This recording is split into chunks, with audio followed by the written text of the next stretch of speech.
السلام علیکم۔ بسم اللہ الرحمن الرحیم۔ آج سے ہم اردو زبان کی 5ویں کتاب شروع کر رہے ہیں۔ یہ اس کتاب کا ٹائٹل ہے۔ اب ہم فہرست کی طرف بڑھتے ہیں۔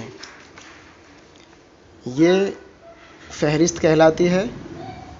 جو مضمون ہوتے ہیں یا چیپٹر ہوتے ہیں یا جو سبق ہوتے ہیں ان کو اردو میں مضمون بھی کہہ دیتے ہیں اور ان کو سبق بھی کہہ دیتے ہیں۔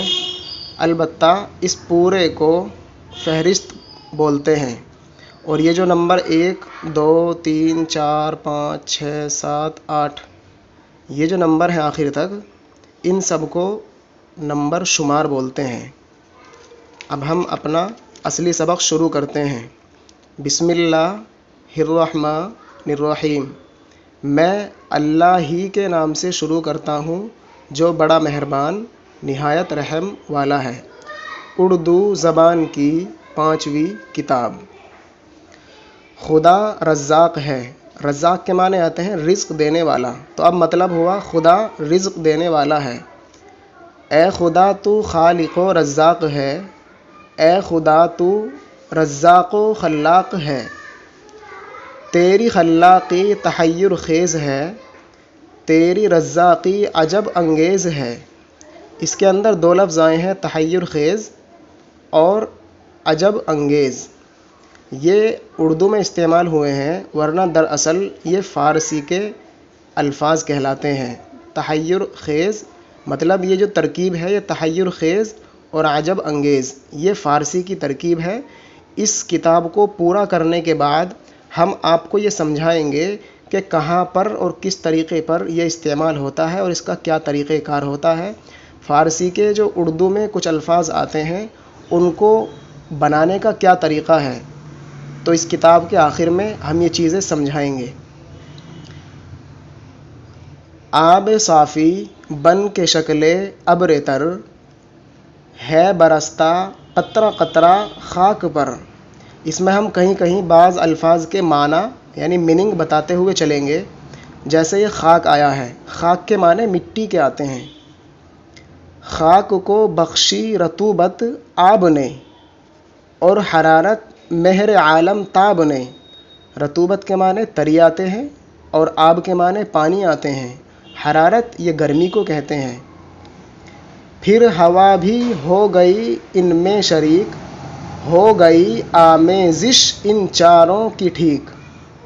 رفتہ رفتہ مختلف اطوار سے، شکل نو پیدا ہوئی ان چار سے۔ رفتہ رفتہ یہ بھی دراصل فارسی کا لفظ ہے، مگر یہ اردو میں استعمال ہوتا ہے۔ اس کے معنی ہے آہستہ آہستہ۔ اور اطوار یہ طور کی جمع ہے، مطلب ایک لفظ سنگولر ہوتا ہے، ایک پلورل ہوتا ہے، تو یہ پلورل ہے اور اس کا سنگولر ہے طور۔ اس کے معنی آتے ہیں طریقے۔ کیا وہ نو زائدہ خاکی تبار، یہ لفظ تبار ہے، بہت سارے لوگ اس کو تبار پڑھتے ہیں۔ تبار پڑھنا صحیح نہیں ہے، تبار صحیح ہے۔ دیکھ لو سطح زمیں پر سبزہ زار، گرمیوں سردی و خشکی و تری، ہے اسی ترکیب سے کھیتی ہری۔ راس آئی بعد ایام بہار، ہو گئی پرخوش و پر برگ و بار۔ وہ طراوت وہ نزاکت رنگ و روپ، لے گئی سب فصل تابستاں کی دھوپ۔ جمع مالک نے کیا پھر کاٹ کر، صورت خرمن ہوئی اب جلوہ گر۔ یہ جو خرمن ہے اس کو بہت سارے لوگ خرمن پڑھتے ہیں خاء کے زیر کے ساتھ، لیکن یہاں یہ خرمن نہیں ہے بلکہ خرمن ہے خاء کے زبر کے ساتھ۔ یہ بھی ایک صورت ہے اول سے جدا، آج کے حالات ہیں کل سے جدا۔ یا تو وہ صورت تھی یا یہ حال ہے، زیر سم گاؤ خرپا مال ہے۔ تاکہ ادنا کو کریں اعلیٰ سے دور، ہے یہی منشاء احکام شعور۔ یہاں 2 لفظ آئے ہیں، ایک ادنا اور دوسرے اعلیٰ۔ اس کے میننگ ہم بتلا دیتے ہیں۔ ادنا کہتے ہیں چھوٹی چیز کو، ہلکی چیز کو، کمزور چیز کو، اور اعلیٰ کہتے ہیں بڑی چیز کو۔ اس کا استعمال بھی ہم بتاتے ہیں. مثال کے طور پر کوئی انسان اگر بڑی حیثیت کا ہے تو اس کو کہہ سکتے ہیں اعلیٰ ہے، اور اگر کوئی انسان ادنیٰ حیثیت کا ہے، کمزور حیثیت کا ہے، تو اس کو کہتے ہیں ہم کہ یہ ادنیٰ ہے، مطلب یہ ادنیٰ انسان ہے، یہ اعلیٰ انسان ہے. غلہ ہے وہ جنس عالی وہ عزیز، کیونکہ ہے وہ رزق اصحاب تمیز. دانہ دانہ زیر سنگے آسیا، بے تأمل پیس کر آٹا کیا. نقش صورت ہائے سابق مٹ گیا، جم گیا ایک اور ہی نقشہ نیا. ہے بقائے تازہ بعد ہر فنا، یا بگڑنے ہی میں کام اچھا بنا. اب پکا آٹے سے نانے خوشگوار، کھانے والوں کو ہے اس کا انتظار. نان کہتے ہیں روٹی کو، اور خوشگوار اچھی چیز کو، مطلب اچھی روٹی. قرص نان ہے اور ہے صورت نئی، بدلے اتنی دیر میں قالب کئی. قرص کہتے ہیں ٹکیا کو، اور نان کہتے ہیں روٹی کو، مطلب روٹی ایک طرح کی ٹکیا کی شکل میں ہوتی ہے. اب وہ روٹی لقمہ انساں ہوئی، اور شہید تیزی دندہ ہوئی. لقمہ انساں مطلب انسان کا لقمہ. یہ جو آپ دیکھ رہے ہیں لقمہ انساں، اس کو ہم لقمہ انساں پڑھ رہے ہیں. یہ بھی ایک فارسی کے ضابطے سے پڑھ رہے ہیں. ہم نے شروع ویڈیو میں بتلایا تھا کہ فارسی کے کچھ قاعدے اور ضابطے اردو میں استعمال ہوتے ہیں. ان کو ہم آخری ویڈیو میں جب یہ کتاب پوری ہو جائے گی اور آپ لوگوں کا پیار اور دعا ہمیں ملے گی، تو ہم آخر کے اندر وہ اصول، ضابطے، قاعدے اور ضوابط بیان کریں گے. تو بہرحال اس کا ترجمہ ہے انسان کا لقمہ. بعد ازاں آب دہن سے ہو کے نم، ہو گئی وہ داخل دیگے شکم. دیکھیے یہاں بھی بعد یہ عربی کا لفظ ہے، اور از یہ فارسی کا لفظ ہے. تو از مانے سے، مانے اس. ترجمہ تو ہوا اس کے بعد، لفظی ترجمہ تو ہے اس سے بعد، لیکن اس کا مطلب ہوگا اس کے بعد. یہ بھی فارسی کا لفظ ہے. آب دہن، یہ دیکھیے آب دہن یہ ہے منہ کا پانی. تو جناب آب مانے پانی، دہن مانے منہ، ترجمہ ہوا منہ کا پانی.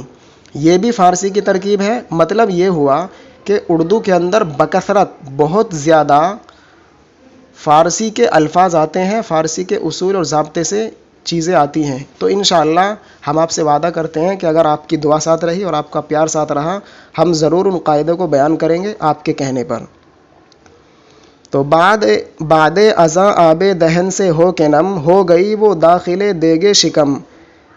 پھر غذا نے کی نئی صورت قبول، ہو گئے چھن کر الگ جزوے فضول.